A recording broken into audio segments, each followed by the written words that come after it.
আসসালামু আলাইকুম। আপনারা কেমন আছেন? আপনাদের সকলকে স্মৃতি রান্নাঘরে স্বাগতম। আজকে চলে এলাম দুর্দান্ত একটা সন্ধ্যার নাস্তা নিয়ে। এটা খুবই সহজ, আপনারা ট্রাই করবেন বাসায় এটা বানানোর। এটা খেতে যেমন সুস্বাদু তেমন খুবই মুখরোচক। এটা আপনারা সন্ধ্যাবেলায় চার সাথে খাওয়ার জন্য বা স্ন্যাক্স হিসাবে খেতে পারেন। যেহেতু এখন বর্ষাকাল, এখন একটু ভাজা পোড়া হলে খুব ভালোই লাগে, মুহূর্তটা যেন জমে ওঠে। তাহলে চলুন কথা না বাড়িয়ে শুরু করা যাক আমাদের এই দারুণ রেসিপিটা। আমাদের সাথে থাকুন আর দেখতে থাকুন কিভাবে আমরা বানাই। যারা আমাদের ফেসবুকে আমাদেরকে দেখে থাকেন তারা আমাদেরকে প্লিজ ফলো দেবেন, আমাদের সাথে থাকবেন, লাইক করবেন এবং শেয়ার করবেন, কমেন্ট করবেন অবশ্যই, যাতে আমরা বুঝতে পারি যে আপনাদের আমাদের রেসিপি কেমন লাগছে। তাহলে শুরু করা যাক। প্রথমে আমরা এইভাবে আটা নিলাম পরিমাণ মতো, নিয়ে তাতে কিছু পরিমাণ লবণ যোগ করব। এই দেখুন, সামান্য পরিমাণ লবণ দিলাম। এরপর যাবে কিছু পরিমাণ সাদা তেল বা সয়াবিন তেল।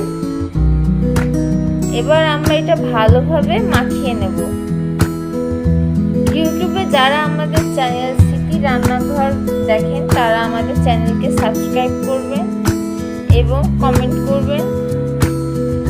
পরবর্তীতে কি রান্না করা যায় সেটার আমাদের আইডিয়া দেবেন।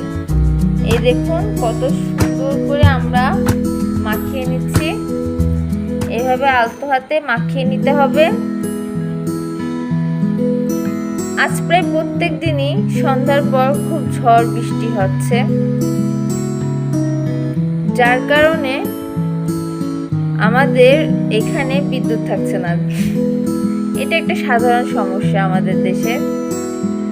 এই দেখুন কিভাবে তৈরি করা হচ্ছে। এভাবে মাখিয়ে নেওয়ার পর এটা যত সুন্দর করে মাখাবেন, এই দেখুন এমন গোল করে চিপে দিয়ে দেখবেন যে হচ্ছে কিনা, মুঠো করতে পারছেন কিনা। যদি হয় তাহলে বুঝবেন আপনাদের আটা মাখানো হয়ে গিয়েছে। এই যে মাখিয়ে নিচ্ছি। এবার আমরা সামান্য পরিমাণে পানি দিয়ে নেব।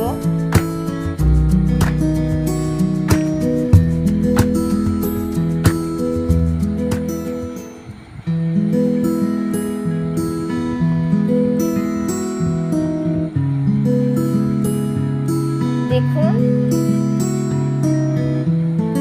কত সুন্দর করে আম্মু মাখিয়ে নিচ্ছে। দেখুন আমাদের ডো তৈরি হয়ে গিয়েছে। এইভাবে ডো বানিয়ে নিতে হবে। আমাদের ডোটা কত নরম হয়েছে আপনারা দেখতেই পাচ্ছেন। এই দেখুন, এবার পরবর্তী ধাপগুলো আপনাদেরকে দেখানো হলো। এবার আমরা এই যে আলু গ্রেট করে রাখা আছে, সিদ্ধ আলু, আমরা প্রথমে আলু সিদ্ধ করে নিয়ে সেটা গ্রেট করে নিলাম।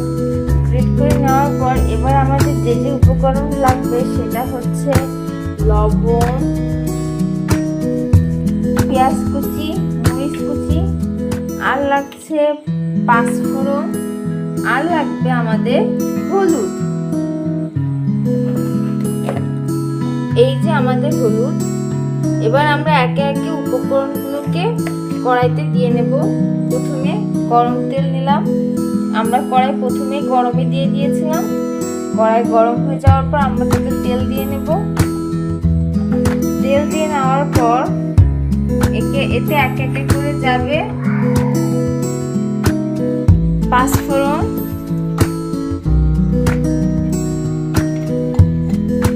তারপরে যাবে কুচনো পেঁয়াজ ও মরিচ। তারপরে আমরা ভালোভাবে এটা নাড়াচাড়া দিয়ে নেব।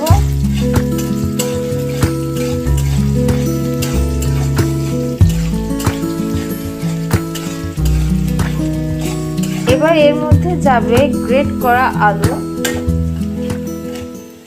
দেখুন পাঁচফোড়নের সাথে আমাদের পেঁয়াজ মরিচ ভাজা হয়ে গিয়েছে এবং খুবই সুন্দর একটা ঘ্রাণ বার হচ্ছে।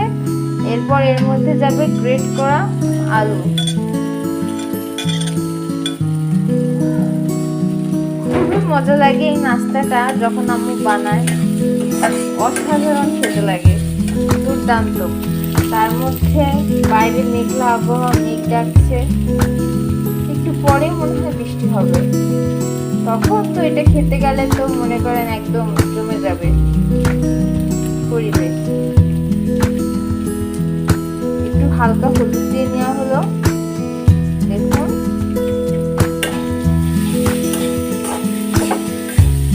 যখন খাবার তৈরিতে সবকিছু সঠিক পরিমাণে পড়ে তখন সেটা যেন অসাধারণ হয়ে যায়।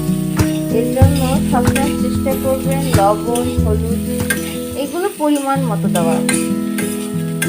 হলুদ যদি সামান্য কম বেশি হয়ে যায় তখন খেতে খাবারটা একটু তিতো লাগে। একইভাবে লবণ যখন সামান্য পরিমাণে বেশি হয়ে যাবে তখনও সেটা খেতে বিস্বাদ লাগবে। এর জন্য সবকিছু পরিমাণ মতো দেওয়ার চেষ্টা করবেন। আমরা তো দেখানোর জন্য আছি। আপনারা সবসময় স্মৃতি রান্নাঘরের চ্যানেলটার সাথে থাকবেন, সেখান থেকে আপনারা শিখতে পারবেন নতুন নতুন রান্নার রেসিপি। এক একটা রান্না যেন এক একটা গল্প। এই দেখুন প্রথম থেকে তৈরি করে রাখা সে আটার ডো থেকে আমরা প্রথমে একটা ছোট করে রুটির জন্য ডো, এইভাবে প্রথমে আমরা একটা লেচি কেটে নিলাম। এবার এটা বেলে নেওয়া হবে, এভাবে বেলে নেব।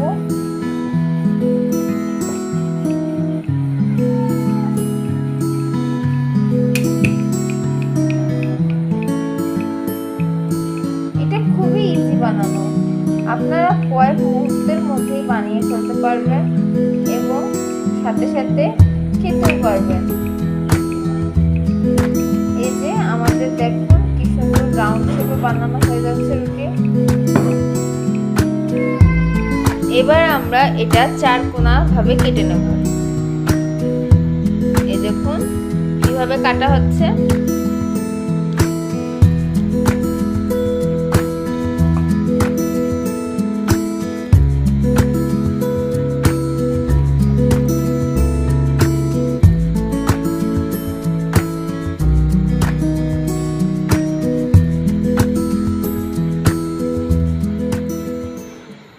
সন্ধ্যাবেলা আম্মুর হাতে বানানো অসাধারণ নাস্তা খেতে লাগে খুবই ভালো।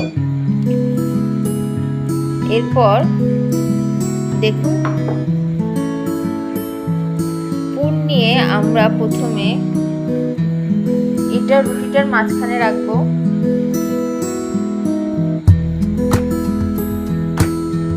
এরপর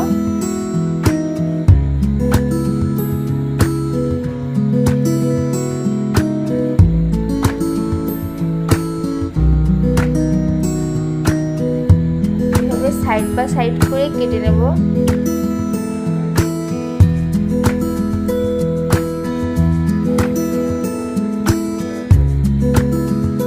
সামনে যেহেতু আমাদের পবিত্র ঈদুল আজহা, বাসায় থাকবে মেহমান, আপনারা তখন খুবই তাড়াতাড়ি ঝটপট ভাবে তৈরি করে নিতে পারবেন এই রেসিপিটা।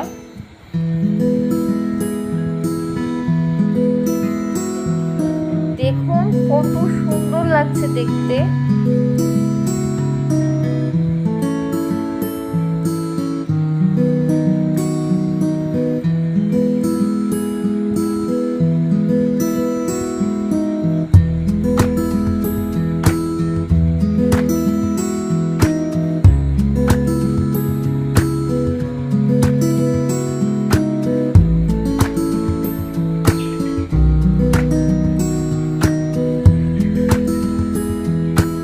দেখুন কি সুন্দর পদ্ম ফুলের মতো আম্মু বানিয়েছে, কতটা সুন্দর লাগছে দেখতে।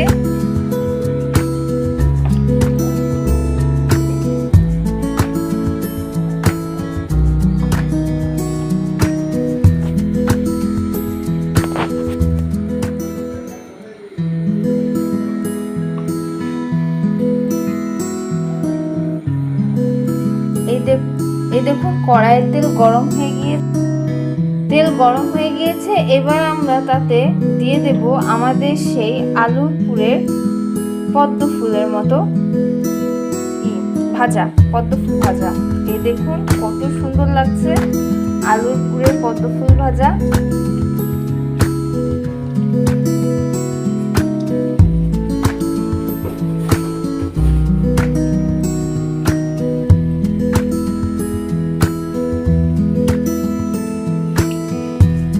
হালকা তেলে হালকা তাপে আমরা ভেজে নেব।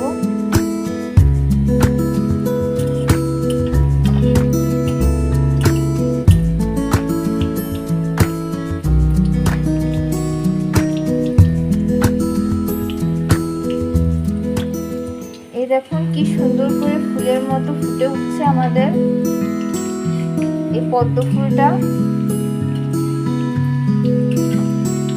এটা যতক্ষণ ব্রাউন কালার না হয় ততক্ষণ পর্যন্ত আমরা ভাজবো। পিছন থেকেও পদ্ম ফুলের মতো ফুটে উঠেছে, দেখুন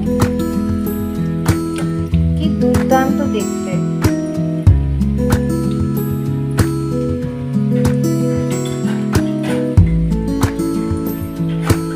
ভাজা হয়ে গেলে আমরা এটা আলতো করে নামিয়ে নেব।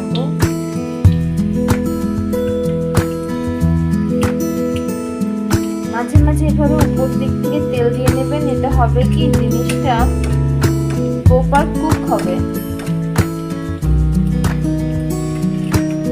এটা সামনে ঈদুল আজহাকে মাথায় রেখে আপনারা বাসার মেহমানদের স্ন্যাক্সের তালিকায় রাখতে পারেন। যেহেতু এটা খুব ইজিলি বানানো যায়, সুতরাং আপনাদের কষ্টও কম হবে এবং বাসায় আসা মেহমানরা এমন ইউনিক রেসিপি দেখে অনেক খুশি হবে।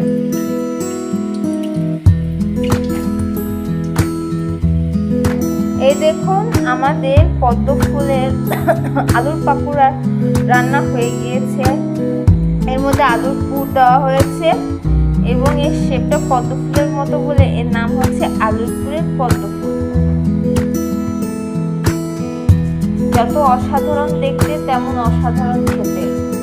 আশা করি আপনারা এটা ট্রাই করবেন এবং কেমন হয়েছে আমাদেরকে কমেন্টে জানাবেন। এতক্ষণ আমাদের সাথে থাকার জন্য অসংখ্য ধন্যবাদ। আল্লাহ হাফেজ, ভালো থাকবেন, আবার দেখা হবে।